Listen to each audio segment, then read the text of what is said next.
We'll proceed in pseudo calculus problems. Mind blowing pseudo calculus problem. If I get a problem, that how I can solve the problem and at what time I'll tackle it through calculus. At what time I should use algebra and at what time I should use vector. So these are the concepts that is very few people, they know that how I have to take advantage of calculus in solving a mathematical problem. So if I have a mathematical problem, then how I can use where I have to use calculus. Okay, if I need to do multiplication of two items and one item is independent and another item is dependent, y into x, where y is dependent upon x and x is independent variable, y into x will transform into y into dx. If I have y by x, it is division and numerator is dependent upon denominator and numerator is function over denominator, y is function over x divided by x, x is independent, y by x will be transformed into, division will transform into differential calculus, dy by dx, y by x per unit of x brings how many unit in y? That is y by x. dy by dx per unit change in x brings how many unit change in y? I believe it is all right. Y into x. What is multiplication of y and x provided they are independent to each other? Okay. So if I calculate y into x through area ways, it will make a rectangle if they are independent to each other. If calculation of area also give the result of multiplication, multiplication can be solved through drawing the 2D shape where y is one side and x is another side. If I draw a 2D shape where y is one side and x is another side, then 2D shape's area will give the multiplication. If both are independent to each other, then 2D shape will be rectangle. Area is one of the way through which I get the multiplication. Multiplication is main thing. Repeated addition also gives multiplication. Area also gives multiplication. Multiplication is focus now. If I focus area, everything is focused on the area. Area will give multiplication. Area is the main thing. Then it is integral calculus. Calculating the multiplication through only area where y is vertical and x is horizontal. Vertical does not mean that in physical world it will be vertical. Y can be density also. Density into width. Density is kg, kilogram. Density can be kilogram. Like I take a rod. This is iron rod. I mean, this is not iron, but I'm considering this is iron rod. And everywhere density is different. Means kilogram per unit length is different everywhere. So if I draw a graph, this is x-axis, every moment density will be different. That I can show in vertical. Vertical doesn't mean that it will really be vertical. Anything that is function over x can be drawn as vertical. If I am trying to calculate multiplication of two items through graphical way and two items are independent to each other, the graphics will be rectangle. Area of rectangle will give the multiplication. If I am trying to calculate multiplication of two items where one is dependent upon another, it will again draw one area. But now the multiplication can happen only through area, not through normal repeated addition. What is y into x? That is y plus y plus y plus y x times. That is y into x. Okay. If y is function over x, y equal to x, y equal to function over x, y equal to f bracket x bracket close, function over x equal to x. Consider What is x into x? X time, not true. X into x, where y equal to x, and I say y into x is y plus y plus y plus y plus y x time. If y equal to x, y is dependent upon x, it is a function over x, then it will become x plus x plus x time, that is x square. That is not true. Okay, then how to find? Draw the graph and calculate the area, and that will be the multiplication. In that, the graph is a triangle graph and area is x square by 2. That is multiplication. Okay, so multiplication, if it is integral calculus, where it shows function over something multiplied by independent component, means as x is proceeding, the y is changing. If I talk division, if x is proceeding, y by x is changing. Up. If y is changing, then y by x will be transformed from per unit x is how many unit y. That definition to per unit change in x at any point x equal to x, then how many unit of change I see in the y when x equal to x, or dy by dx when x equal to alpha. When x equal to alpha, at that moment per unit change in x brings how many unit in change in y, means dy by dx will keep changing if I change the x. This is the one basic definition of calculus. Another definition of calculus, we will go little back. Multiplication is integral calculus. Multiplication that is achieved through area way is integral calculus. Multiplication that is achieved through repeated addition is normal addition. But people put more brain there. People go little back.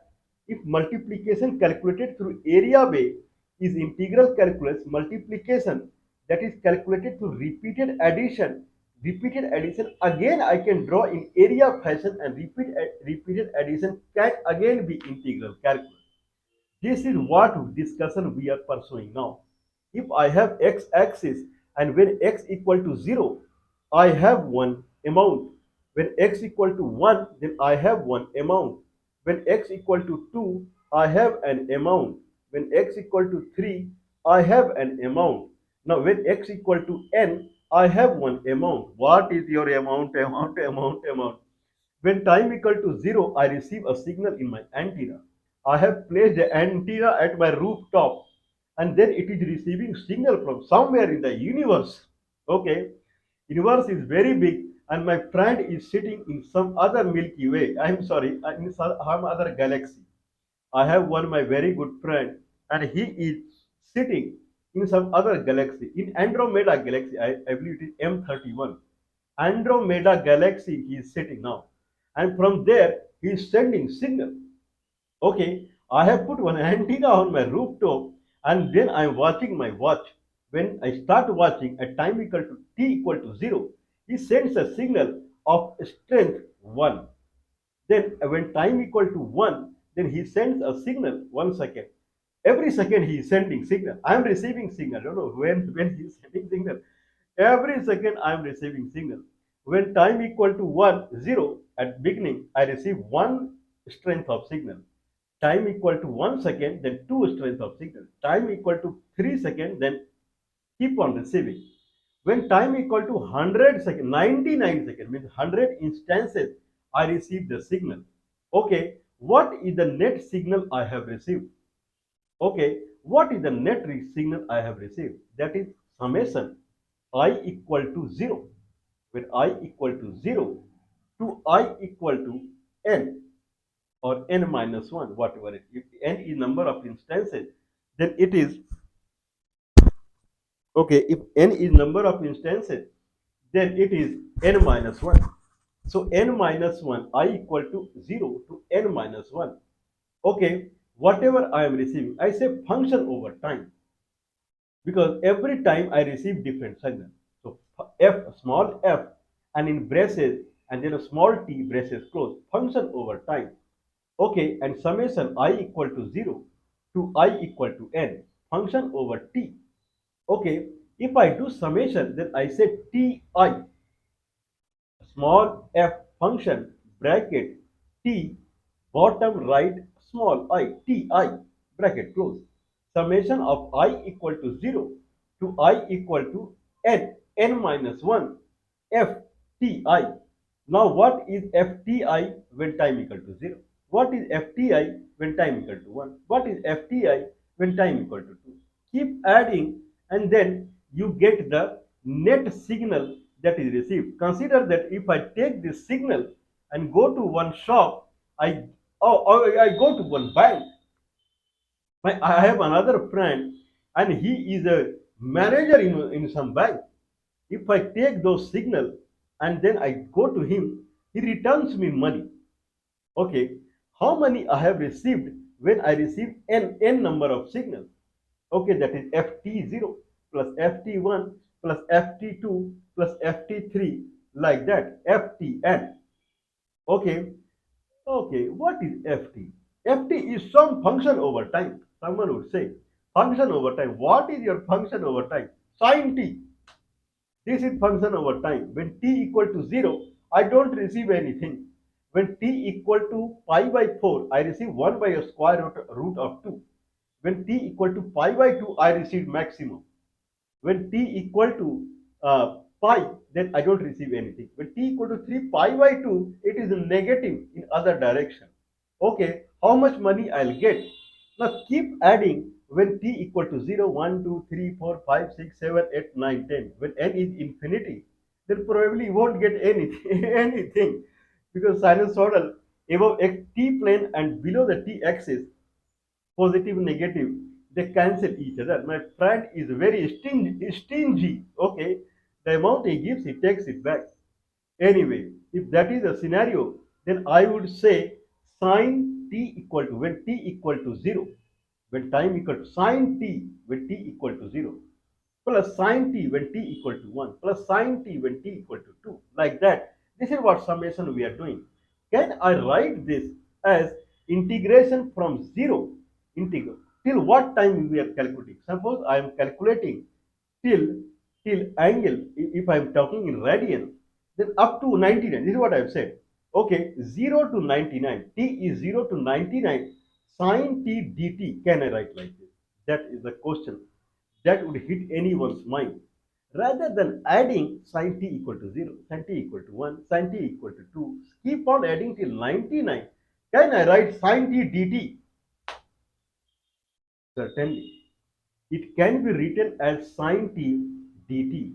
The addition of all vertical is nothing but integration. How come it is? Integration means area. Integration means area, not the summation of vertical. If I take a rectangle, if I take a rectangle and x is 0 to 10 and y is 0 to 2, okay, then area is 10 into 2. If I chop it 100 times, then 2 to 100 times. If I add all the vertical, then it becomes 200. Right now it is 10 and 2. That is 20 is the area. That is integration of a rectangle. If the vertical, if I chop 100 times, then it becomes 2 plus 200 times. The area is 200. You are saying that height, if I keep adding all the height, it becomes integral calculus, but was minded. If I say that summation of I equal to 0 to I equal to n minus 1, okay, then FTI, if I'm saying, then that is FTI plus FT1, 0 plus FT1 plus FT2 plus FT3. This I am writing as integration FT dt. Then more or less, what is integration? Integration is full area is the integration. That is for sure. That is divided into one height into unit area plus one height into unit area. Makes sense?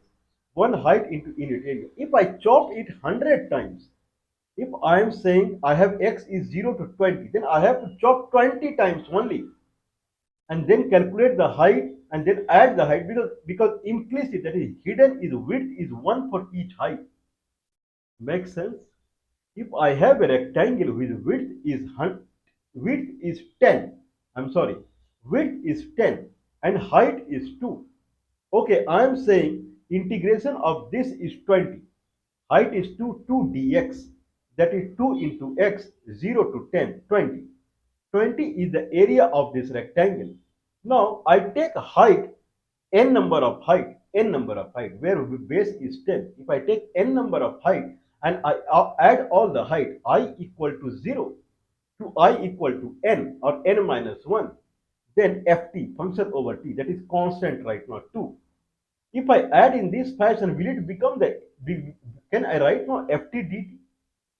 I believe it is understandable. Summation of t equal to 0, I'm sorry, summation sign I equal to 0, summation sign. Okay, I believe it is sigma, it is called.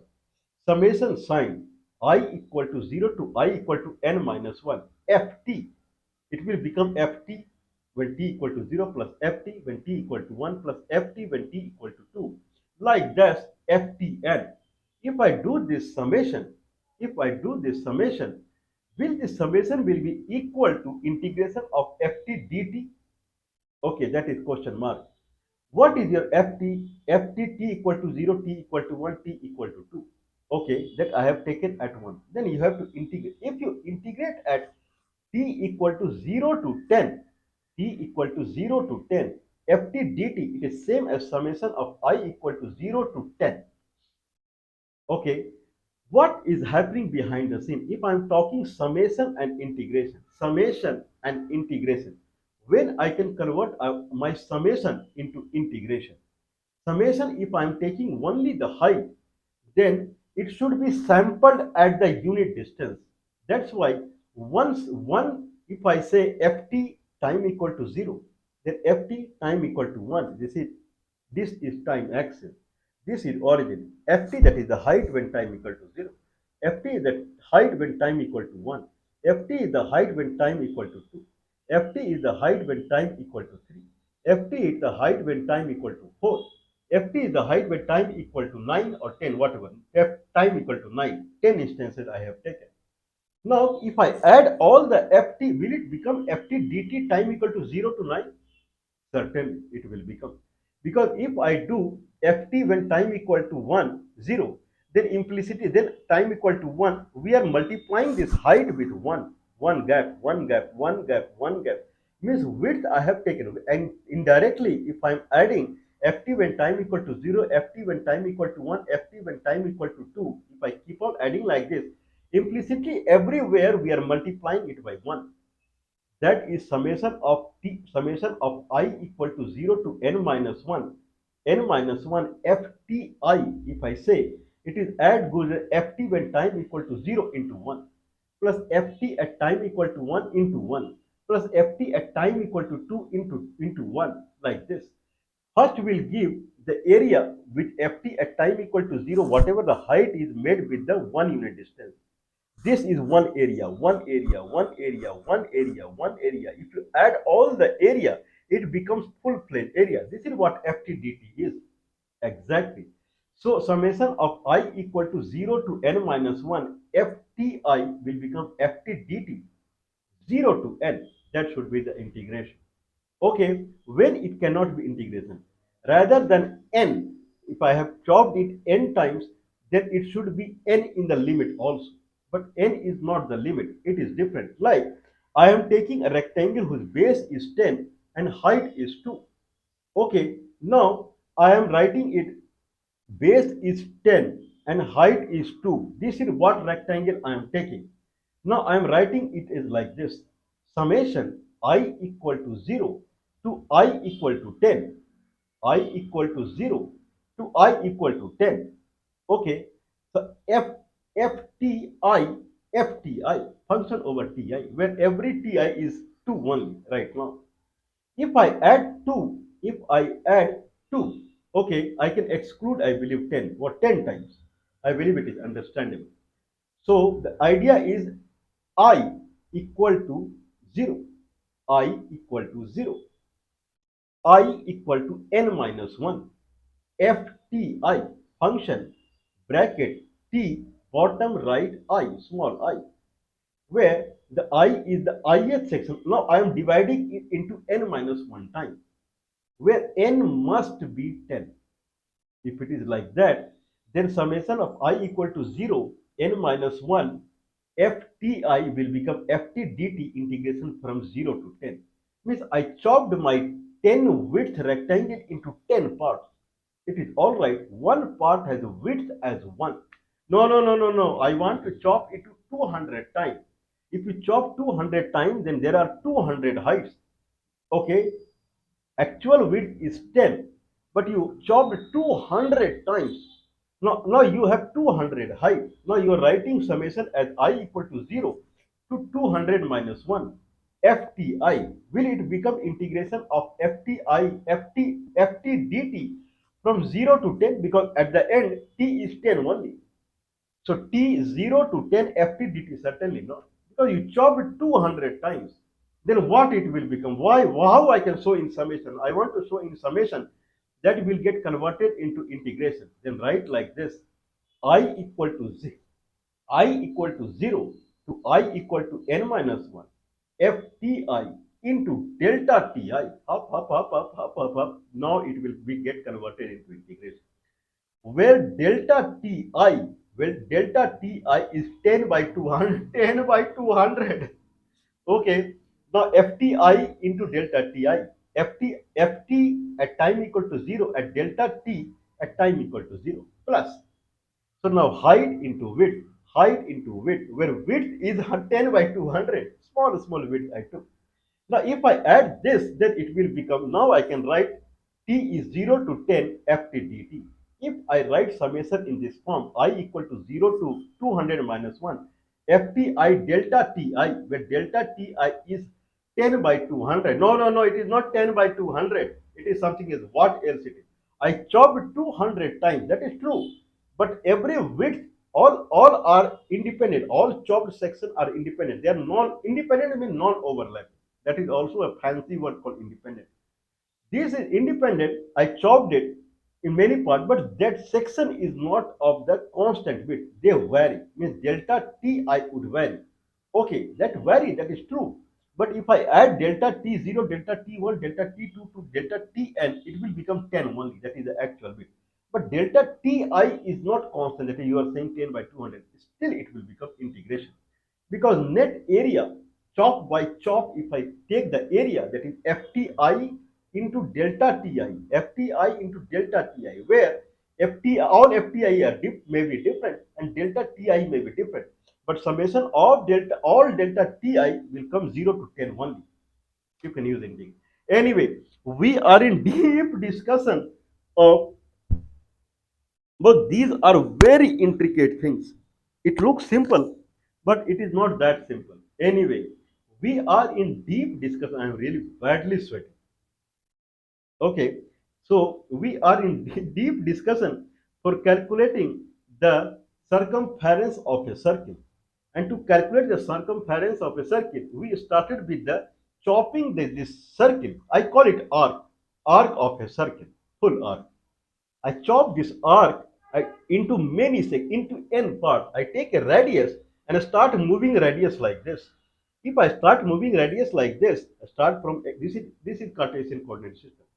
This is x-axis and this is y-axis. If this is x-axis and this is y-axis, then from here I start the radius, magic wand. I am starting and make one chop, one chop, one chop, one chop. Like that, I rotate full to 360 degree and I make n chop. What is the where each chop has same width?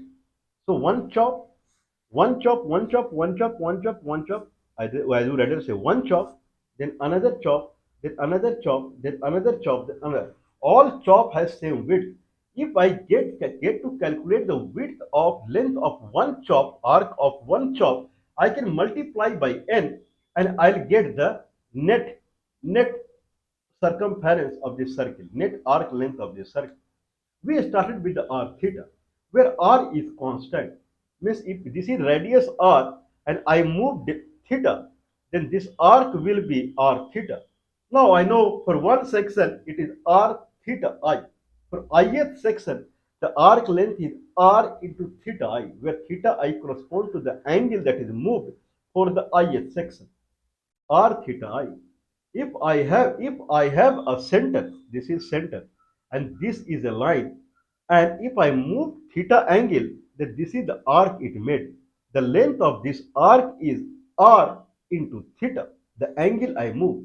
Okay, if r is constant and if I move from here, if I move 90 degree, then this arc is r into 90 degree, means pi by 2.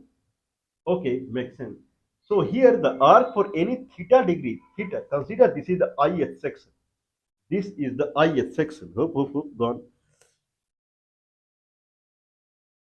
Okay, this is the ith section. Okay, I made many sections. This is the ith section. If this is the ith section, then this arc length is radius into theta I. Now I can say summation of I equal to 1, the first section. I equal to 1 to n r r theta I or delta theta. Delta will give you the span. So it is better to write delta theta I. R into delta theta I equal to 1 to n, where n tends to infinity.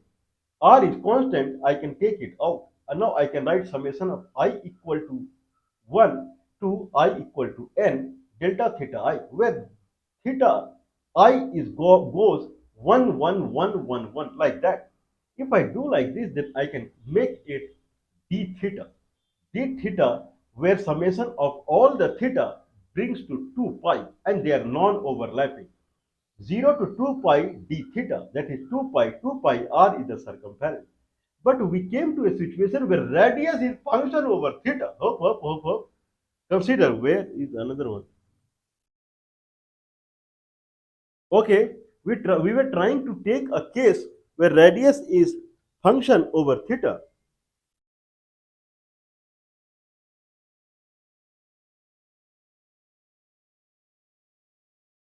Okay, we were trying to take a case where radius is function over theta. Consider this is origin. Oh, this is origin, not this is origin. This is origin. And I have a function called r equal to cos theta. Means this is now this is theta equal to 0. Theta equal to 0. R equal to cos theta. Now this is origin. This is origin and this is x-axis. R equal to theta. R equal to cos theta. Means when theta equal to 0, then R is 1. Now when theta is growing, R is started reducing. Okay. Somehow R started reducing. When theta is 90 degree, R is 0. So it made a curve like this. Okay, when theta is more than 90 degree, R is negative. Negative means other side. Radius starts from here now. And then the radius starts from this is the radius now, not this one, down one. Now radius starts with 90 degree and it started and it went pi, then it become full circle.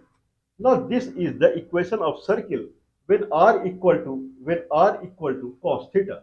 Okay, this is origin. This is center of the circle, that is 1 by 2 right now.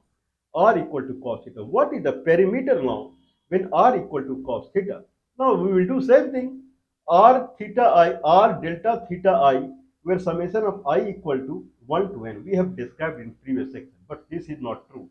Problem is that if I take r as a function of theta and consider at one location at when it makes angle theta with the theta axis, with the x axis, r is like this. When I move delta theta, r came like this because r is varying with the theta. Here the r was like this and moved at delta theta, r become like this. This is the arc it made. This arc is, if I consider this as r, then this is certainly not r. Then this arc is certainly r, not r theta. So the one r, the ith section arc length is not r theta at all. What I will use summation? Basic is gone. What is basic now? The basic is now. Then we went with the another fundamental. Let's think about the arc rather than the angle theta. So what we thought is that if I take a radius here, consider this is x-axis, and this is y-axis. Now in that fashion, take any radius here. Yeah, and then take this point, measure this point. This point is x comma y. This point is x comma y. Now move like this, delta theta. This point is another. This is x1, y1, better to say x1, y1. Then this point is x2, y2. In that section, if I move delta theta from here, where this radius is touching this arc, at x1, y1, I move delta theta, then radius is touching this arc, at x2, y2. Now along x-axis, how much I moved? If this is x-axis, then how much I moved? When angle moved delta theta. If this is the first one, if this is the first one, the along x-axis this is x. If I move delta theta as angle, then along x-axis is moved delta x. Similarly, if I here, then height is y, then I move delta theta, height moved is delta y. In that fashion, if I take like this is the new line, this is the old line. If I move like this, then along delta x, along x-axis, it move this one. Along y-axis, it move this one. In that fashion, the line that connects this point and this point, this is x2, y2, and this point is x1, y1. I can draw a line that connects these 2 points. Okay, that point will be little below the arc. If you see, if I take first point is here and second point here, then this is the line that is connecting x2, y2 and x1, y1. But this, if this angle I am taking this, the delta theta that I am moving, it is so small, so small, so small, then the line I am taking connecting x2, y2 and x1, y1, that will be along the arc and it will be a more or less straight line. If that is a straight line, then what I moved here, this is x2, y2 and this is x1, y1. I moved delta x, delta y, and this line, the arc is hypotenuse. So this line that is the arc, that is the delta theta arc. If this movement is delta theta I mean delta theta, ith section what I divided.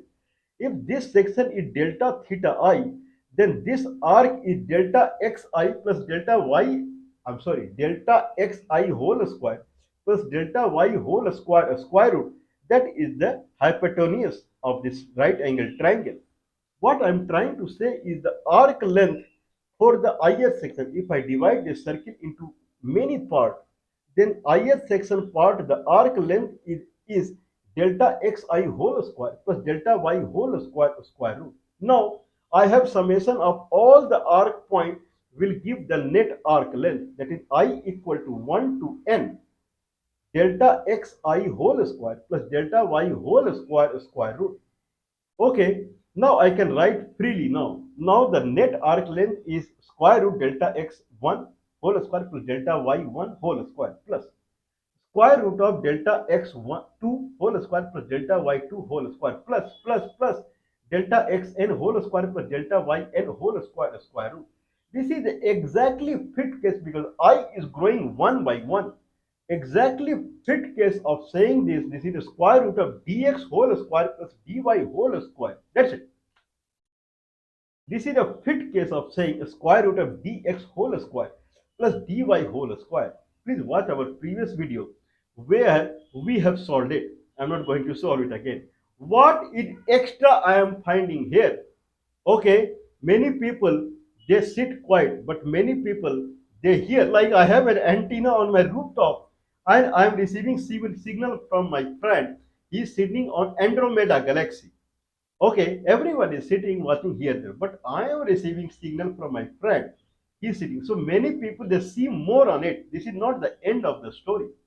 What is your arc length? I have found it. My arc length is integration sign, where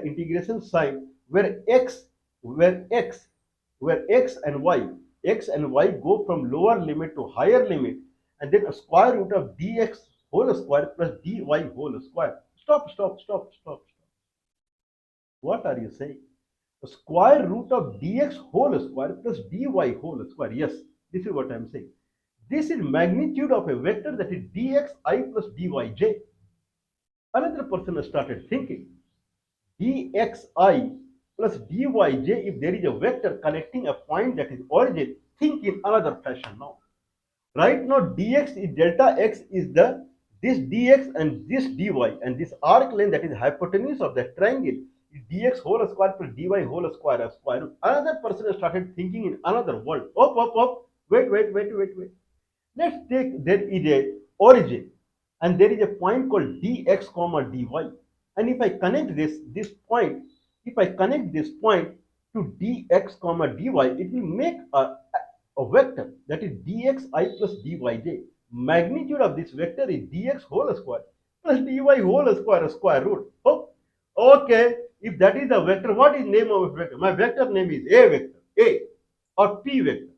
That is position vector of that point, right? P vector. Okay. Then looks like what are you saying? P vector. Okay. I'm sorry. Let's say he is saying q vector. The vector is q vector. What is your q vector? Q vector is dx magnitude of, I'm sorry, the net arc length is right now is integration sign and magnitude of q vector. What is your q vector? Q vector is dxi plus dyj. What is magnitude of q vector? That is dx whole square plus dy whole square root. Magnitude of q vector is the net arc length. Okay, okay, thank you very much. What is q vector? Dxi plus dyj. Can I write dxi plus dyj as d, small d, that is derivative sign? D of xi plus yj. Hope there is another vector came called xi plus yj.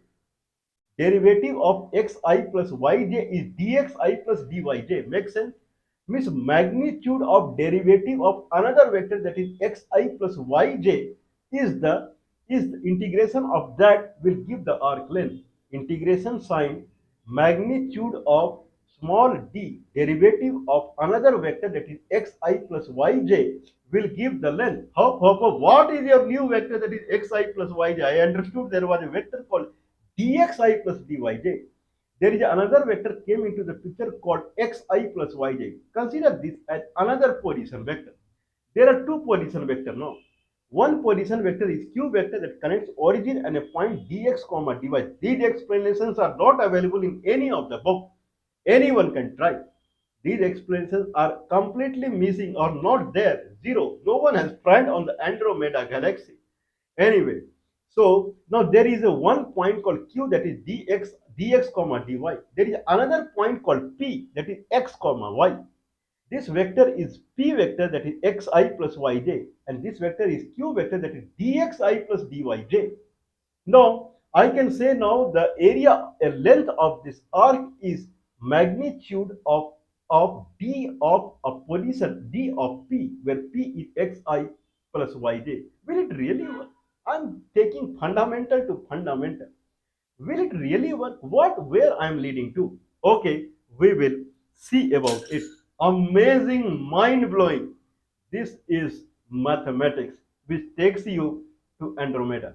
Anyway, please do not mind supporting us. +91 is the India country code. 9483160610 is the telephone number. +91 is the India country code. 9483160610 is the telephone number.